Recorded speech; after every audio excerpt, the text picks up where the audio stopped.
video saya cuma dipotong-potong. Buku sejarah yang banyak kebohongan punya kecenderungan kepada Syiah. Sebuah buku yang Ustadz tidak tahu nama pengarangnya adalah kebodohan bagi kami. Apabila kami ini sengaja nyari-nyari dan nunggu-nunggu kapan dia tergelincir. Mereka itu terkesima dengan istilah-istilah antum pasti lebih bisa dari saya. Mantan Panglima Laskar Jihad. Seorang mahasiswa teknik yang waktu itu bahkan tidak bisa baca kitab. Kaset potret, Dewa, Padi, NSYNC, Backstreet Boys. Orang-orang Salafi memang menanti ketergelinciran. Wah, demi Allah tidak ada yang menanti. Bismillah, Assalamualaikum warahmatullahi wabarakatuh. Ini adalah part 3 dari closing statement saya. Dan ini adalah surat terbuka untuk Ustadz Adi Hidayat. Hafizakumullah. Kritikan kami sebenarnya hanya pada satu hal, yaitu tentang Asy-Syu'ara itu diartikan sebagai pemusik. Hasan bin Thabit diklaim sebagai sahabat yang menjadi musisinya Nabi. Video kami dari awal bukan soal hukum musik. Tetapi ketika antum membahas kemarin, kami jadi ada dapatkan catatan-catatan yang saya sangat berharap apa yang antum sampaikan ini mohon bisa dikaji kembali. Karena sebagian dari catatan kami ini justru mengundang tanda tanya baru. Tanda tanya terbesar ketika Ustadz menyebutkan sebuah kitab yang menjadi referensinya Ustadz, yang ternyata kitab ini disebutkan oleh para ulama ditulis oleh seorang Syiah, orang yang akidahnya Mu'tazilah dan manhaj atau keagamaannya condongnya kepada Syiah. Ustadz menukilkan ada sebuah kitab namanya Mirwajuz Dzahab. Di antara kitab yang paling populer tentang Hida atau Huda, rujukan para ulama sampai sekarang, ya, termasuk juga para ahli-ahli sejarah dan syair. Itu nama kitabnya Mirwajuz Dzahab, karya Al-Mas'udi, Ali Al-Mas'udi. Mirwajuz Dzahab. Ya. Ditulis oleh seseorang yang bernama Al-Mas'udi. Tentang Al-Mas'udi ini juga para ulama sudah banyak menjabarkan tentang profilnya. Seperti perkataan Al-Hafiz Ibnu Hajar Al-Asqalani. Kita sama-sama sepakat ini ulama kita. Beliau berkata, "Wa kutubuhu tafihatun bi annahu kana syi'iyyan mu'taziliyyan." Dan kitab-kitab karangannya, ya termasuk diantaranya Mirwajuz Dzahab ini. Ini adalah kitab-kitab yang menunjukkan bahwa dia ini adalah seorang berakidah Syiah dan Mu'tazilah. Kok bisa Syiah dan Mu'tazilah kita jadikan referensi gitu, Ustaz? Lalu kemudian kita sebarkan kepada kaum muslimin. Disebutkan oleh Syekhul Islam Ibnu Taimiyah dalam Minhajus Sunnah, jilid yang keempat, halaman 84. Wa fi tarikh al-Mas'udi min al-akadhibi ma la yuhsihi illallah.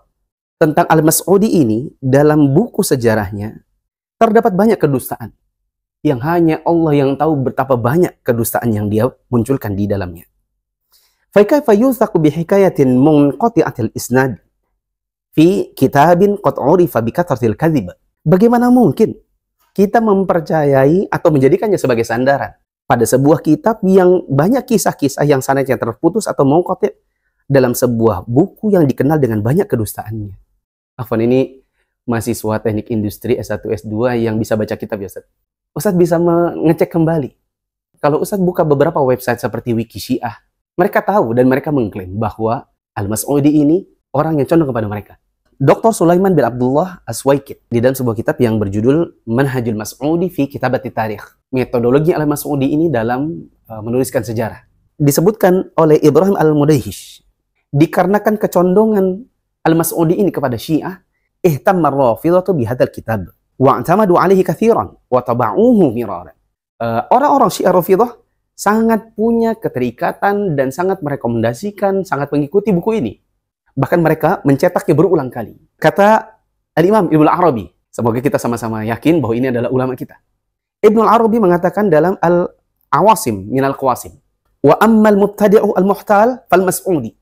Adapun seorang penipu dan dia adalah seorang ahli bid'ah besar. Siapa namanya? Al-Mas'udi. Karena ia membawakan celaan kepada para sahabat dengan menyisipkan ilhad, ateisme, menyisipkan kezindikan dirinya dalam riwayat-riwayat yang dia sebutkan.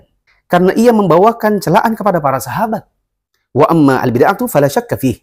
Adapun kebid'ahan dalam perkara buku-bukunya, maka tidak diragukan lagi.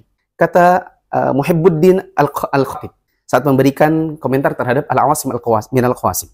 Ali bin Al-Husain Al-Mas'udi ya'adduhu asy-Syiah min syuyukhihim wa kibarihim. Al-Mas'udi ini adalah seorang yang oleh kaum Syiah digolongkan sebagai barisan masyayikh dan pembesar mereka. Di antara sebagian ahli ilmu yang lain, seperti Dr. Muhammad Irsyad Salim, beliau mengkomentari bahwa Al-Mas'udi yang dimaksud adalah Abul Hasan Ali bin Husain bin Ali Al-Mas'udi, seorang sejarawan yang menulis buku Murujuz Dzahab. Sebagian ahli ilmu ada yang mengatakan kecenderungan dirinya kepada Syiah mempengaruhi karya-karyanya tentang Khulafaur Rasyidin, tentang Umayyah, tentang Abbasiyah, dengan masuknya hawa nafsu pribadinya dalam penulisan buku tersebut. Karena itu perlu diwaspadai ketika membaca bukunya. Mas'udi ini menyebutkan sesuatu tentang khurafat dan mitos meskipun dia tidak percaya dengan hal tersebut. Jika ia tidak menyebutkan hukum atas sesuatu, maka ia menisbatkan hukum tersebut kepada perawinya. Dan dalam video antum kan Ustaz, antum mengatakan ada buku. Dan ternyata buku sejarah yang antum jadikan referensi ini dikomentari oleh para ulama sebagai buku sejarah yang banyak kebohongan, yang di dalamnya dicampur dengan khurafat-khurafat dan mitos yang tidak ada dasarnya sama sekali. Bahkan disebutkan oleh para ulama bahwa orang ini punya kecenderungan kepada Syiah. Maka Ustadz, please, mohon, cek lagi referensi antum. Saya khawatir kalau kemudian antum menyebarkan yang salah kepada kaum muslimin, lalu mereka membangun agama mereka di atas referensi-referensi Syiah yang di dalamnya ada khurafat, kebid'ahan, bahkan ilhad. Tanda tanya besar yang kedua, ini masih besar. Ustadz menjadikan sebuah buku yang Ustadz tidak tahu nama pengarangnya. Karena tidak tahu pengarangnya, lalu kemudian Ustadz masih mencari lagi, ini siapa ya namanya? Namanya Al-Musiqa wal Ghina fi Mizanil Islam. Musik, nah, dan lagu dalam timbangan Islam. Ini pengarangnya, kalau teman-teman lihat, sudah gitu ketika dibaca, salah lagi penyebutan namanya. Abdullah bin Mustad Al-Hajiz, ini 500, kurang lebih 500 halaman. Kebetulan saya sudah kenal buku ini sejak tahun 2006. Meskipun saya waktu itu masih S1, Teknik Industri. Afwan, saya tutup dulu tirainya, karena kata admin di belakang ada ibu-ibu. Ustadz Adi Hidayat yang dirahmati Allah, kitab yang Ustadz jadikan referensi yang kedua adalah Al-Musiqa wal Ghina fi Mizanil Islam. Musik dan lagu di dalam timbangan Islam ini ditulis oleh seorang yang bernama Abdullah bin Yusuf Al-Judai'. Ada yang mengatakan Al-Judai', ada yang mengatakan Al-Jadiyah.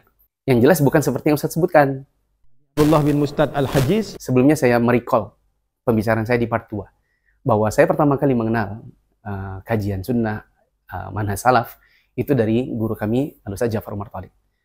Guru kami, Ustaz Ja'far Umar Thalib, bahkan sempat terjatuh menghalalkan musik dengan catatan-catatan seperti Ustaz. Beliau jatuh ke dalam pendapat ini di tahun 2006 setelah membaca kitab Al-Musiqa wal Ghina fi Mizanil Islam. Lalu kemudian Allah berikan taufik kepada beliau sekitar tahun 2011-2012 lah. Beliau datang ke Saudi, lalu kemudian bertemu dengan beberapa muridnya Syekh Rabi, yang ternyata mereka sudah memegang bantahan kepada kitab Al-Musiqa wal Ghina fi Mizanil Islam ini. Judulnya Ar-Rad 'alal Qardawi wal Judai'. Bukunya seperti ini. Sepulang dari Saudi, Ustadz kami, Al-Ustadz Ja'far Umar Thalib, kemudian merevisi.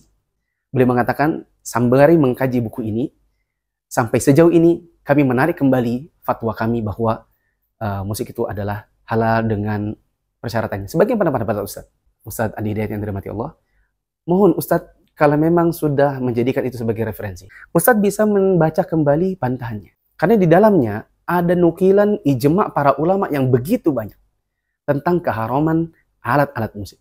Ya, semoga Ustadz berkesempatan untuk membaca bukunya karena PDF-nya juga sudah banyak di internet. Tanda tanya besar yang ketiga.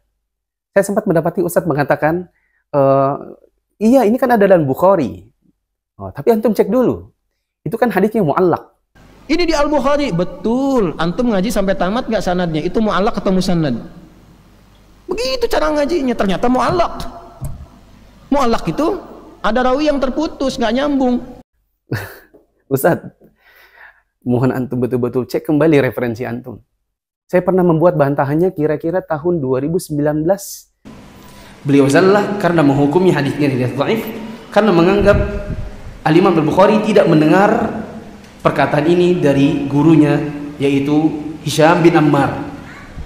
Dan yang benar sebagaimana disebutkan banyak ulama, bahwa Hisham bin Ammar guru langsungnya Imam Bukhari. Dan Imam Bukhari menyebutkan hadis ini dengan kata qala Hisham. Berikutnya Ustaz, tanda-tanda kecil. Seharusnya kan kalau Ustadz memang sudah persiapan, tugas akhir S1 saya pun bahkan dibawa lalu kemudian dicetak, sempat. Seharusnya mengecek judul bukunya pun harusnya sempat ya. Yang benar namanya bukan Mirwajuz Dzahab, namanya Murujuz Dzahab. Kembali ke tanda tanya besar bahwa buku ini ditulis oleh seorang yang berakidah Syiah Mu'tazilah. Kemudian tanda tanya kecil yang kedua tadi saya sudah sebutkan, sesempat itu juga Ustadz membawa tugas akhir saya, tapi tidak sempat untuk membaca siapa penulis buku Al-Musiq wal Ghina fi Mizanil Islam. Bahkan setelah dibaca, kemudian nyebutnya pun masih salah. Kalau saya mungkin mahasiswa teknik, mungkin bacanya mungkin masih salah-salah. Saya tidak digelari sebagai orang yang pakar dalam bahasa seperti Ustadz. Mungkin masih bisa dimaklumi. Tanda tanya berikutnya, terserah mau dibilang ini tanda tanya besar atau tanda tanya kecil. Ustadz bikin kajian judulnya Musik dalam Timbangan Al-Quran dan Sunnah. Saya menonton 2 kali, dan saya dapati bahwa mayoritas dari pembahasan Ustadz itu adalah pada sejarah yang direferensikan kepada buku yang sangat tidak recommended karena penulisnya. Begitu juga direferensikan kepada sebuah buku yang sudah ada bantahannya yang telak kepada buku tersebut. Dan saya menonton dari seluruh durasinya, itu lebih banyak kepada sastra. Kalau memang kita berkata ini adalah dalam timbangan Al-Quran dan Sunnah, seharusnya merujuk bagaimana Al-Quran dan Sunnah, lalu tafsir para ulama. Kebanyakan dari yang Ustaz sampaikan, yaitu bukan di timbangan Al-Quran dan Sunnah, tetapi timbangan Al-Mas'udi, timbangan Abdullah bin Yusuf Al-Judai, dan timbangan pengetahuan Ustaz dalam sisi bahasa Arab. Maka Ustaz, antum menyebutkan itu di hadapan mad'u antum, depan ikhwan-ikhwan kita, kaum muslimin, mereka itu terkesima dengan istilah-istilah antum, istilah al-hida, al-ma'azif, azaf, kemudian as-sama' dan lain-lain. Mereka terkesima. Antum pakai kitab judulnya Murujuz Dzahab, kitab Al-Musiq wal Mizan fi Mizanil Islam, Al-Mas'udi, nama yang antum salah nyebutkannya, Abdullah bin Yusuf Al-Judai. Kemudian antum sebut mu'allaq. Mereka nggak paham. Adapun kami yang belajar, karena kami ini belajar kepada para ulama, lalu kami bisa melihat bagaimana kesalahan-kesalahan yang antum jadikan referensi. Please Ustaz, antum cek kembali pemahaman antum, karena Masya Allah antum ini S1, S2 bahasa Arab, antum bisa menggali dari kitab para ulama. Saya cuma teknik. Qadarullah, saya pernah punya ada masalah kesehatan. Qadarullah, saya pernah berada di dalam satu lingkungan yang akhirnya membuat saya tidak betah untuk hidup di dalam pondok. Tetapi darah Muhammadiyah saya mengalir. Kemudian dakwahnya bapak saya terhujam di diri saya. Sehingga kemudian meskipun saya belajar teknik, saya belajar bahasa Arab, saya belajar ilmu usul, saya belajar al-qaid al-fiqhiyah, saya belajar kepada para ulama, kami tinggalkan kehidupan kami sebagai PNS untuk belajar ke sana. Saya teknis saja mau, dan bisa sedikit untuk mengkaji kitab para ulama. Antum pasti lebih bisa dari saya. Catatan yang lain, saya lihat antum banyak menjadikan referensi bahasa, makna lughah sebagai sandaran antum, lalu kemudian menghasilkan hukum. Ustadz, antum bisa berbicara yang Masya Allah membuat orang terkesima bagi orang-orang yang tidak paham bahasa Arab, bagi orang yang belum belajar usul dan al-qaid al-fiqhiyah, atau ilmu-ilmu yang lain yang merupakan ilmu alat. Kita sama-sama tahu Ustadz, insya Allah antum tahu, saya tahu. Ada yang namanya makna lughawi, ada yang namanya makna syar'i. Ketika ada satu hal, lalu kemudian kita dihadapkan pada makna lughawi dan makna syar'i, kita mau cari hukum, mana yang dikedepankan? Makna syar'i. Untuk teman-teman yang tentu menonton video ini, baik yang pro maupun kontra, saya yakin Ustadz Hidayat yakin, paham, dan sepakat dengan saya. Misal, kalau di dalam ilmu nahwu, belajar dasar, al-kalimah itu artinya kata. Berarti kalau al-kalimat itu kata-kata. Dalam bahasa Indonesia kita tahu kata ya kata. Rumah, orang, sakit, namanya orang gitu ya. Sedangkan kalimat itu, saya pergi ke pasar, saya ini, itu kan rangkaian, itu namanya kalimat. Nabi SAW pernah berkata kepada Ibnu Abbas, ya gulam, inni u'allimuka bi kalimat. Wahai anak kecil, saya akan mengajarkan kepada engkau beberapa kalimat. Nabi tidak mengajarkan kata. Rumah, tanah, langit, matahari, bulan. Nabi tidak sebut kata. Tapi Nabi sebutkan kalimat. Apa kata beliau? Ihfadillaha yahfadka. Ihfadillaha tajidhu tujahaka. Idza sa'alta fas'alillah, wa idza sta'anta fasta'in billah. Wahai anak kecil, aku sebutkan kepada engkau beberapa kalimat. Kalimat, bukan kata-kata. Jagalah Allah, niscaya Allah menjagamu. Jagalah Allah, niscaya engkau akan mendapati dia akan menjadi penuntunmu. Jika engkau hendak meminta, mintalah kepada Allah. Jika engkau hendak meminta pertolongan, mintalah pertolongan kepada Allah. Nabi sebutkan 4 kalimat. Kalau kita pakai hanya nahwu, maka harusnya Nabi sebutkan kata-kata. Tapi kita pakai makna syar'i, ada yang namanya kalimat-kalimat. Jadi kalimah itu adalah kalimat. Oke, ini contoh. Bahwa ada namanya makna bahasa, ada namanya makna syar'i. Di dalam bahasa kita dapati kalimat itu adalah kata. Di dalam bahasa syar'i bisa jadi ini bukan kata, tetapi justru kalimat itu sendiri. Saya yakin Ustadz paham dengan apa yang saya sampaikan. Teman-teman semoga bisa paham. Ini menunjukkan kepada kita bahwa dalam menentukan hukum, seharusnya kita pakai makna syar'i lebih dahulu. Dan yang kami dapati Ustadz lebih banyak pakai makna-makna lughah. Mungkin karena itu S1 dan S2-nya. Mungkin ini Ustadz, mohon sekali lagi dicek referensi antum. Sebagai tambahan informasi, tahun 2006 ketika Ustadz kami, Ustadz Ja'far Umar Thalib, merilis pendapatnya yang terbaru, bahwa musik itu boleh dengan syarat bla bla bla bla. Malam itu juga kami SMS beliau, ketika itu belum ada WA. Bisa kayak besok pagi saya datang bersama teman-teman saya? Demi Allah teman-teman, demi Allah Ustaz. Saya ketika itu 2006, sebenarnya juga baru taubat. Saya baru mengenal tentang sunnah, baru mau ikuti kajian-kajian beliau. Saya sudah membakar cover-cover kaset-kaset saya, kaset potret, Dewa, Padi, NSYNC, Backstreet Boys, bla bla bla. Sudah saya bakar semua cover-covernya. Sedangkan kasetnya saya kasih ke seorang tentara untuk dijadikan sebagai rekaman kajian. Waktu itu saya baru taubat, jadi saya kaget lagi. Kenapa kok bisa jadi jadi halal lagi nih? Gitu. Besok paginya saya datang kepada beliau, dijamu di rumahnya. Kemudian saya bawa beberapa teman saya. Saya sampaikan, saya berkeberatan. Kalaupun Ustadz menghalalkan sekarang ini, bisakah disampaikan tidak di depan umum? Bisakah itu mungkin hanya di dalam kajian-kajian khusus, bla bla bla. Beliau mengatakan, saya kira waktu itu ya kalian semua kan orang-orang yang suka ke warnet ya zaman itu. Kalian suka ke warnet, mungkin kalian bisa lihat website saya. Jadi ya, saya ngomong lah itu. Tapi ya betul juga sih. Memang di mahasiswa kemarin itu terlalu terbuka mungkin akhirnya orang memaknai dengan cara yang berbeda.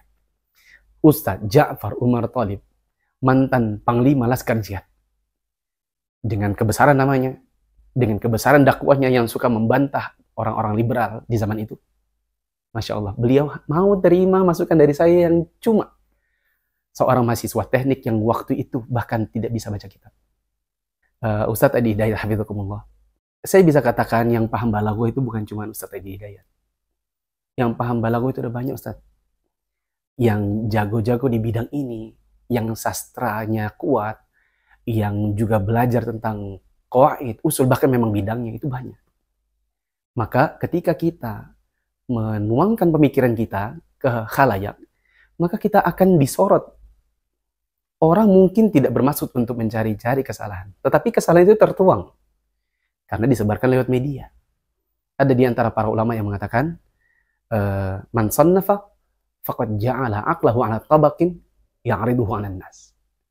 Siapa yang menulis, siapa yang mengarang, kalau di zaman sekarang siapa yang tampil di YouTube, di Instagram, di Facebook, maka dia sedang seperti membuka kepalanya, otaknya kemudian dia copot, dia taruh di atas nampan, lalu dia hidangkan kepada manusia sehingga manusia bisa menilainya. Ini bisa dimakankah? Ini sudah basi kah? Ini busuk kah? Ini bagus kah? Itu bisa kelihatan. Artinya kita akan dinilai oleh orang. Ya, kita jangan bilang, oh saya kok dicari kesalahan dan yang semacam itu, video ke saya cuma dipotong-potong, bla bla bla. Karena orang sudah tahu. Ya, dipotong tidak dipotong, apalagi kadang-kadang dipotong itu tidak menghilangkan esensinya. Ustadz yang dirahmati Allah dan juga teman-teman yang mengikuti dan menyenangi Ustadz Adi Hidayat, di sini saya dapati ada yang berkata gini, orang-orang salafi memang menanti ketergelinciran. Wah, demi Allah tidak ada yang menanti. Yang ada adalah kebetulan lewat karena Ustadz punya banyak pengikut, punya banyak channel-channel yang ngutip Ustadz. Maka ketika kami buka media sosial, yang paling sering nampak adalah Ustadz Adi Hidayat, Ustadz Khalid Basalama, Ustadz Syafiq Reza Basalama, Ustadz Abdul Somad.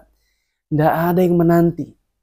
Demi Allah kami sangat ingin agar para dai ini bisa menunjukkan umat kepada jalan yang benar. Adalah kebodohan bagi kami apabila kami ini sengaja nyari-nyari dan nunggu-nunggu kapan dia tergelincir. Ya, jadi kalimat seperti ini, orang-orang salafi menanti ketergelinciran, wah, tidak ada. Tapi yang saya syukuri adalah ketika ada dari pengikut Ustadz yang mengatakan menanti ketergelinciran UAH. Berarti di antara pengikut Ustadz ada juga yang mengakui bahwa Ustadz itu tergelincir. Dan sebaik-baik orang yang tergelincir ada yang mau mengakui kesalahan. Ya, kata Nabi SAW, kullu bani Adam khata' wa khairul khata'ina tawwabun. Setiap Bani Adam itu adalah orang yang banyak salah. Bukan bersalah saja, banyak salah. Dan yang paling bagus di antara orang-orang yang banyak salah ini adalah yang mau bertobat. Yang kami harapkan hanyalah sekedar Ustadz memberikan klarifikasi bahwa iya, referensi saya ternyata salah. Setelah tadi saya paparkan tanda tanya besar dan kecil. Demikian teman-teman, Ustadz Adi Hidayat part ketiga. Insya Allah akan saya tutup dengan part yang keempat. Yang ini merupakan nasihat untuk diri saya sendiri, untuk terutama orang-orang yang mengikuti kajian kami, yang teman-teman bilang Wahabi, Salafi, dan seterusnya, juga kepada kaum muslimin.